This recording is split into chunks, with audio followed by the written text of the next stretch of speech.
Corneille et Bernie. Voici mon histoire. L'histoire... Aïe, oui, Bernie, j'ai compris. L'histoire de Corneille et Bernie. Je parle, j'écris, je lis Shakespeare et je joue Mozart. Eh Corneille, pas si fort! Je sais ce que je fais, Bernie, car je suis un génie. Si un jour on apprend que tu parles, la belle vie c'est fini. Si tu ne veux pas que ça se sache, t'as intérêt à faire tout ce que je dis.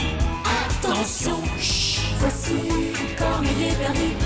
Attention, C'est nous Corneille et Bernie, on est trop forts. John, Bess, ça va?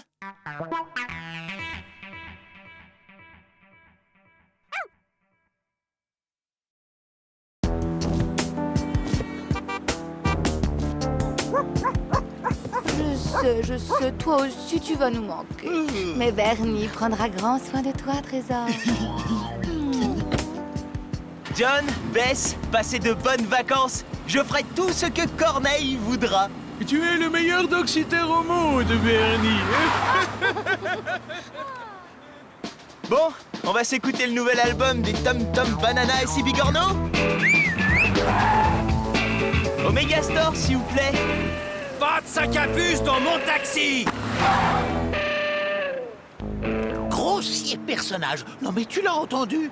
Oser me traiter de sac à puce. Bon, t'inquiète, Corneille. La marche à pied, c'est bon pour la ligne.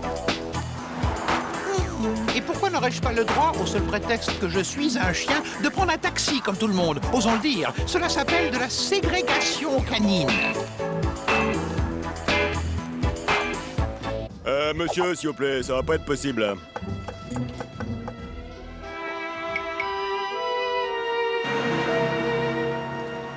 Ah, Corneille, il y a des endroits où les chiens ne sont pas admis. C'est comme ça depuis longtemps. Je n'ai pas l'intention de me résigner. Les chiens aussi ont des droits, mon cher Bernie. Ah ouais? Toujours là où il ne faut pas, ce chien. Tiens, ça t'apprendra.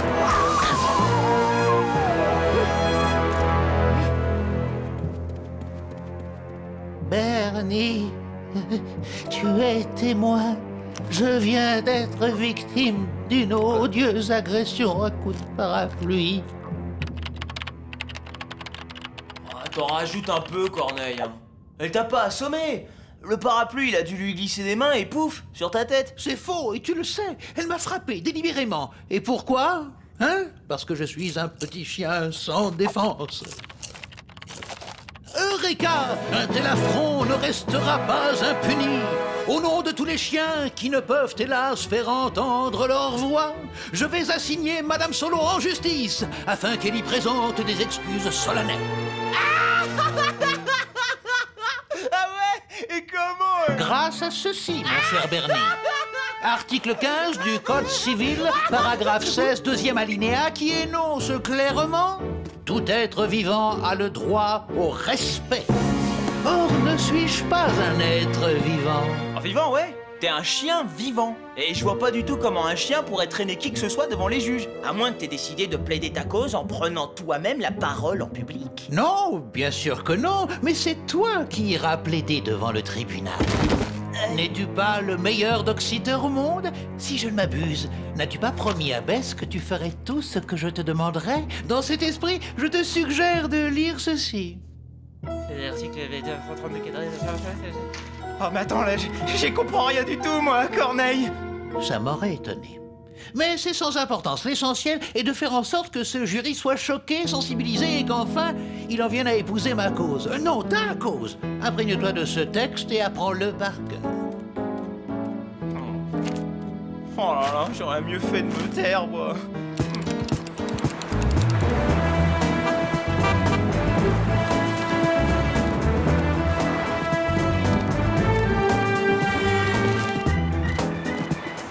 Oh non, mais j'y pense! Si on perd, je risque d'être la risée de tout le quartier! Bernie, je t'en prie, ce genre d'affaire n'a aucune chance de passer au journal de 20 heures. Monsieur Barge, par ici, s'il vous plaît! Monsieur Barge, qu'éprouve-t-on à être le premier dog-sitter à prendre la défense d'un chien? Est-ce que le chien connaissait son agresseur? Un seul à la fois, s'il vous plaît. L'heure est venue pour tous les chiens de jouir d'une équitable protection légale. L'affaire Corneille contre Solo fera jurisprudence et nous allons écrire une page de l'histoire. De l'histoire du droit canin. Hein, le chien? Je suis gonflé à bloc, Corneille. Madame Solo va regretter d'être venue. Bernie, promets-moi une chose. Quoi? N'en fais pas trop, d'accord? Moi? En faire trop? Non mais attends, tu m'as pris pour un autre. Votre honneur, mon client a été violemment agressé. Par cette espèce de sorcière. Enfin, je veux dire, par cette personne. Imaginez, mesdames et messieurs, la vie que mène mon client. Une vie de chien. Une vie où le droit au respect est bafoué. Une vie où lui sont interdits les taxis, les centres commerciaux, les restaurants. La liste est sans fin. Mais comme un exemple vaut mieux qu'un long discours, laissez-moi vous présenter la pièce à conviction numéro 1.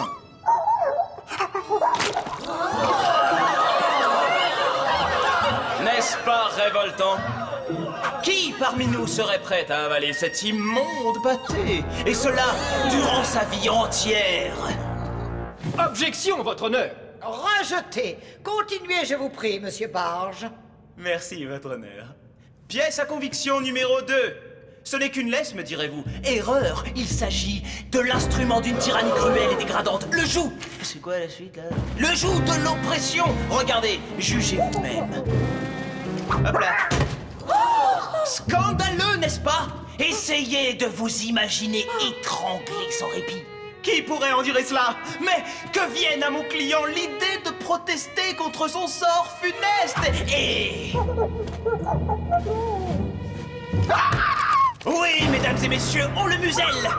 Et pourquoi? Parce que telle est la volonté de certaines personnes sans cœur, comme l'accusé. Votre honneur, je m'insurge vigoureusement. Mon confrère nous dépeint son client comme étant une pauvre victime, alors que sous ce masque inoffensif se dissimule un fauve, un monstre, prêt à bondir et à se jeter sur tous les honnêtes citoyens de cette ville, dont Madame Solo. Et je peux le prouver.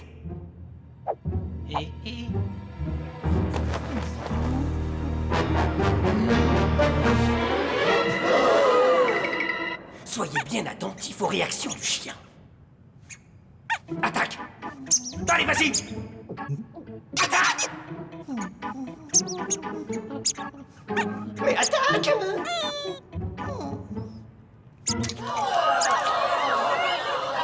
Silence! Silence! La cour vous remercie pour ce petit intermède amusant. L'audience est suspendue pendant 10 minutes. Tu n'étais pas obligé de tirer si fort sur la laisse, Bernie. Bon, arrête de te plaindre, le jury nous aime. Je crois qu'on peut le dire, l'affaire est dans le sac. Ma cliente, Madame Solo, sollicite un petit entretien dans le bureau du juge. Donc, Madame Solo, vous souhaiteriez conclure un arrangement amiable? Oui, enfin voilà. Sur le conseil de mon avocat, je suis tout à fait disposée à faire des excuses à votre client.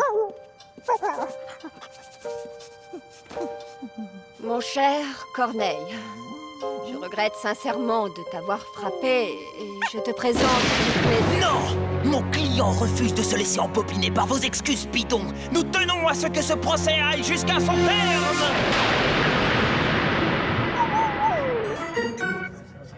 Mais elle présentait ses excuses, Bernie. Nous avions gagné. Y a pas que gagner qui compte. On va faire de cette affaire un exemple parce qu'on va les ratatiner. Fais-moi confiance. Votre honneur, j'appelle à la barre 2 nouveaux témoins.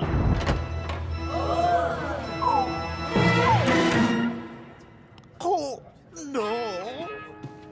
John, Bess, vous qui êtes les maîtres de Corneille, diriez-vous de lui qu'il a une quelconque tendance à l'agressivité? Notre Corneille?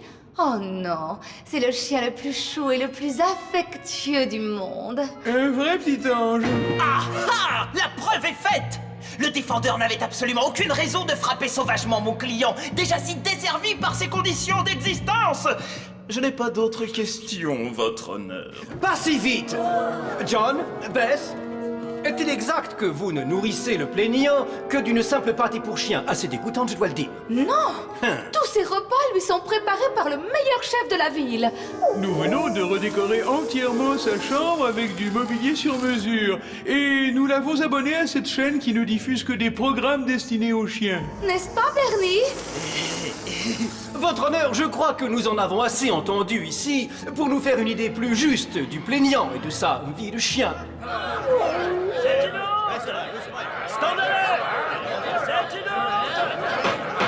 Silence! Silence! L'audience est levée. Le jury se retire pour délibérer. Dis, Corneille, tu crois pas que j'en ai un peu trop fait? Passons. Madame Solo, êtes-vous surprise d'avoir gagné? Je n'ai jamais douté un seul instant de l'issue de ce procès ridicule. Vous vous rendez compte? Un chien qui attaque en justice, on n'a jamais vu ça.